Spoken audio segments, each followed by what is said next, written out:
about this. I know we're moving off of Trey Lance, and Trey Lance is in Dallas now. We're all moving on, including Brandon Aiyuk. And I thought this was pretty cool for Brandon Aiyuk. Look, he understands how the NFL works. He told reporters Monday, not really surprised by the trade deal. I mean, it still surprises him because that's a close friend of mine. He came in here after me. I've been with him his whole entire time, and then to see him go in, 2 seasons? So I would say it's surprising in that standpoint, but just in terms of how stuff goes, I understand how it goes. I understand the competitor that he is, so he wants to compete and go out there and get a chance to show who he is to himself and to the world, so not surprising, that aspect. However, he said, I think some weight was lifted off of him. He looked like, to me, but I think he's in a good spot. And then Aiyuk later on, I'm going down my own path. He's going down his path. It's time to move on. I thought that was perfect. That's kind of the way I feel right now when it comes to the 49ers and Trey Lance. It's like he's going down, and I know, like I'll be honest with you, like I'm really excited for today in terms of going to the Fieldworks Brew House. Right. The one thing I don't want to do, then I know we have to, I get it, but like plow over the whole Trey Lance thing again and again and again and again. It's just like, dude, you're supposed to lay off the soil, to allow new vegetation to grow every couple of years. And I feel like at this point, haven't we plowed the Trey Lance topic till we're blue in the face? Yep. I'm hoping today that we could talk more about the Niners 2023. Yeah, well, I've been trying to do that, and it seems like the mindset of 49er fans, I'm looking at this offense, and again, I may be the only one in the Bay who's been on this right now. I'm looking at this offense on paper, and I'm thinking, damn, I'm excited. They've got weapons. Again, I haven't been this excited about a 49ers offense in a very long time. I'm talking 20-plus years where I think, boy, they're going to be able to score on every possession.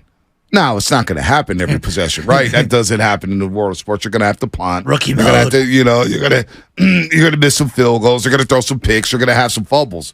But in terms of just moving the ball up and down the field, they're going to be getting chunk plays, big plays. You got playmakers galore on this football team. Let's talk about the wide receivers here for a split second. You brought up Brandon Aiyuk, who we all agree, ascending player. Look, I know you're going to say keep them both, keep them both, keep them both. It does feel like they're going to have some financial decisions to make offensively. In the future? Yeah, and I don't want to plow that right now. Like Kittle and Debo and Aiyuk all making big money. I don't know. Is Trent still here? Right, that's another question. Right. If Trent's gone, that's a lot of money that you can allocate to another position. What happens with Armstead? What happens with Christian McCaffrey and maybe a reworked deal or something like that. So I'm just looking at Debo and Aiyuk. 2 studs. A lot of teams would die to have those guys. It's the best duo to me since T.O. and Jerry. Yes. Jawan Jennings, not a highlight type of a guy, but he fits this solid offense. Player. Fits this offense. Winning teams have guys who move the chains and make plays on third down and in the red zone like a Jawan Jennings. And importantly, in the run game, he's a massive blocker. He's a nasty blocker on the edge there in the run game. So Jawan Jennings does fit this. Yeah. So I'm looking now at who else should you keep? Would you want to keep? Ray's on the injured list right now. Right. He's going to return at some point because he's very valuable in the return game. But boy, I feel like Ronnie Bell can do a lot of the same things as Ray in the return game, and he can give you way more pop in the passing game, specifically to what this offense wants to do. I do like Ronnie in the short controlled game. Ronnie's got to make this team. I think it's obvious he will make this team. And then I get to Danny Gray. I think Danny Gray's a cut casualty. Right. Yeah. With Purdy, does Danny Gray fit Purdy? I don't know if he fits Purdy. I don't know if he just fits his team. He got hit in the Denver game. He was wrestling for a ball, and the guy from Denver just punked him out of the football. And I was just like, you're not tough enough right now. For whatever he's probably a tough-minded individual, but in terms of just physicality, he doesn't seem to fit this team in terms of the physicality and the way they want to play physical and what's tough. He good at? I don't know. But Ronnie Bell right now, straight in shorts. Ronnie Bell right now fits what I do more than Danny Gray. Ronnie Bell right now looks like a player, more so than Danny Gray, like an NFL player, guy who could be tough, who has some wiggle. I don't know if Danny Gray has wiggle. I don't know if Danny Gray has any jukes. Well, all I know is Danny Gray can run straight and run a go route. That's all I know about him. I still have yet to see him make a contested catch. Well, he tried to in that Denver game and he got punked. Right? And I think preseason. When I think of this offense, aren't almost all of the catches contested, like over the middle, because that's where you're going to make a lot of your money on this offense is over the middle. Like, I'm looking at Willie Snead and what Willie Snead's done, and I'm not some Willie Snead stan. Willie Snead brings more to the table than Danny Gray. Yeah, no doubt.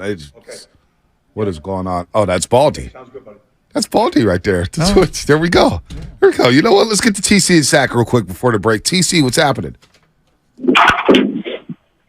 TC. Hey, Joe, what's up, bro? What's up, What baby? up, Doc? Good morning. Good morning. Just chilling. Hey, look.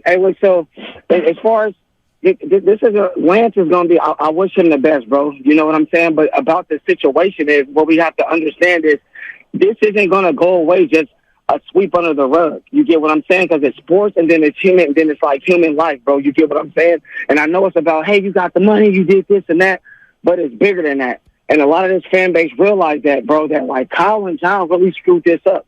This was a number 3 overall pick that you guys traded up to and told hey, this is what's going on. He's the guy. Then you brought him in and treated him like a stepchild. You never fully embraced him. You never did any of that, bro. As a head coach and as an organization supposed to do with a number 3 overall pick. This isn't Brock Purdy we're talking about that we picked up in the 7th round. And, oh, well, it didn't work out, so let's move on and everybody shut up and don't say nothing about it because we're fine. No, bro, you guys screwed up. You get what I'm saying? So that's not going to go away. Can I ask you a question? Period. And listen, hold on. Give me a minute. And they have to win this year. Period. Our heads is going to roll. Yeah, well, I believe I that. agree.